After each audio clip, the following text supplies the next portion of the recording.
how we can manage this variation of wartime, be able to predict when to optimize trade, when to optimize storage.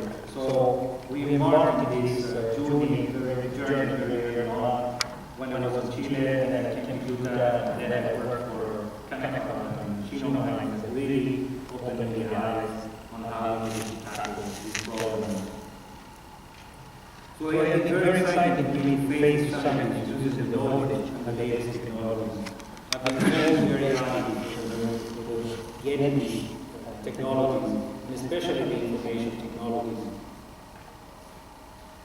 Another important thing that I want to touch here is this is Dr. Sano gave me this slide when we were in Rio de Janeiro in 2001, and has been very close to me because this one really was a vision in which I'm going to share that really the changes in energy and the way that we require have been tremendous, and it's so good to understand that we need to focus on how to reduce the energy consumption in our system.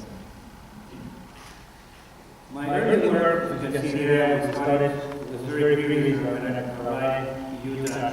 They gave me a pet computer. The pet computer was an 8K machine, and I was very curious to start with the population balance. And I was able to put the dynamics, the cycle, and I think I was going, and was always the grinding game. The grinding game was the best thing that happened to me, because I really understood all these variables and how you can play and the effect and cost. And then we wrote a paper with Dr. First called something about realities and the control in the 80s that we summarized by using these simulators. A lot of good concepts that are still very valid. I was lucky to be around people that taught me this. This one shows basically what I took a picture, luckily, when I was doing it, and you can see that it's all current place, but the model is still the same, and it worked perfect. I mean, it's amazing and perfect. It's very good, and then we use it for online model to predict and to really remember the idea is to manage a great problem. The only way to manage it is to understand the size distribution and how we can do things.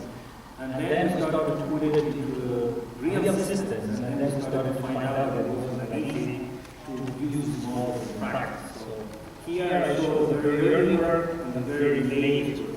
The latest work we use much more advanced information system, and the quantity size distribution today can be 100% available to really tailor the way they want to do that. So I'm very pleased to show the bottom slide here, which enables you to get the best quality work depending on the type of work.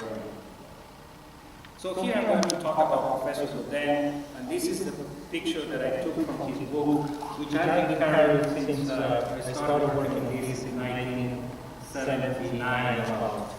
And this graph is really interesting. As you can see here, there is an interface.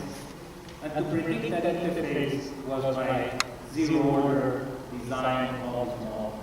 And these models cannot be put into equations that we can see and manipulate unless we use a computer. So this was vital that they were given to me a pet computer, an Apple computer, and a PhD and everything. Because that's the only way we could solve this problem. It's an interactive process. This is a short way, and we introduce the particle size of the electron together with the aerodynamics for the ball, and then we introduce the flux for the flux curve, which models the front. And this is all there. You can see a picture that depicts the two layers and the acting attachment, detachment, and then the top. Really, I used what Professor Godin did. I just took what was actually put together by Professor Firstenau in the book of Godin. Most of the work was done by Professor Firstenau that we had here.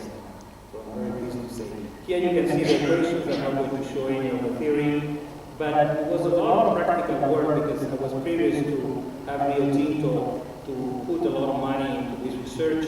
That flotation cell that you see was fully instrumented with the torque sensors. We were able to measure very precisely the turbulence inside the system. We opened up doors and we were able to take a lot of pictures, and we saw everything that was going inside, and we measured everything that we could.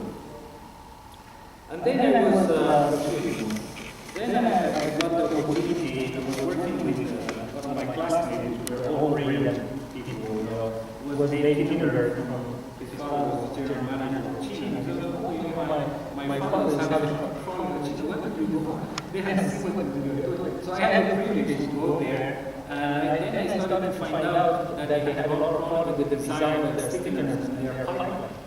So then I did a lot of work with another project that just happened to publish a book a couple of weeks ago on ticketing. And I have learned about two things about it. I didn't know much about it in practice. So that was extremely good for me to really put in practice what I had learned. With John Hurt, we decided to, let's see if we can predict the inventory so we don't overflow and we can thicken a lot more than the Chino was do because the variation of the ore was so bad, the magnetite and the plate, that nothing that we had learned how to design the engineering firm that had done it was doing. So we experimented and we learned a lot. One of the key things that I learned is that the data that we capture from design is just data. It's vital to learn about the data. But there is a process that you have to go through when you want to take that data and use it. So this is kind of something that I want to share with you today. You have to validate it somehow and use it. This is like you use our energy. Then you have to classify where you are, because this is where you find the time that you're doing good things. I mean, everything works 24 hours a day, but you only work 8 to 12 hours. So that's the same thing for your limits, and catching the time that something is effective or not effective, or you get it done, and that's where you find the loss. And that's the theme of my presentation from reality. The reality is to catch the time that your limits is okay. And then classify when it's trouble, when it's down, when it's stop, when it's amazing. Because everything is going up and down. And that's really what they able to multiple thickness, because the data was bad, the thickness was looking in one state or in another state. The thickness is the same as the flotation. You got one feed and you get overflow, you get tape. Flotation is the same. So this clock theory that we have developed many years ago proved to be extremely good to predict everything about the thickness.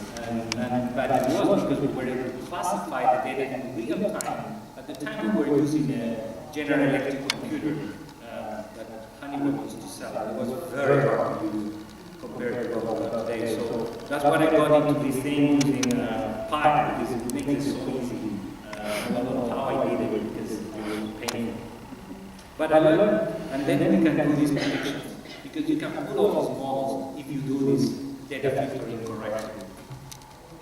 And then when we got that, we can do a lot more data becomes actionable, we can do things. It's not easy. So it has been a lot of stuff to do that. But then let's go back into the energy, into the gray curve. Basically, the key thing is that these order variations vary a lot. And the key thing that I see as a future is that we need to manage the size distribution from the rock to the flotation. If we just start at the grinding, we have to start at the last, and we need to manage that. So mineral processing, to me, as a whole, we start at the last. That's the only way that we're going to be able to get the right size distribution for the flotation. Now, the other thing is thickening becomes extremely important. I see that the error that they did in Esperanza, that they're using salt water, they're really thickening, because again, when you use salt water, everything changes. So, but luckily, they're using Pi, and we're doing a lot of this stuff there as well, with the Solaris, Esperanza, which is one of the best amazing. And then I put in there the frost, because the frost today, we have a lot of cameras, we have a lot of technology there, but nobody sees the distribution in the y-axis. We've got here Saskatoon. Professor Saskatoon, we do all and well, I think that's something that needs to be done, so there's a lot more that needs to be done. So let's go back to this mineral processing. This is basically how the mines are being designed today. They are starting all together from the drill down to the sheathing and so on. So what we see if you look at the energy, that the most important thing, we need to focus and learn more about the science, about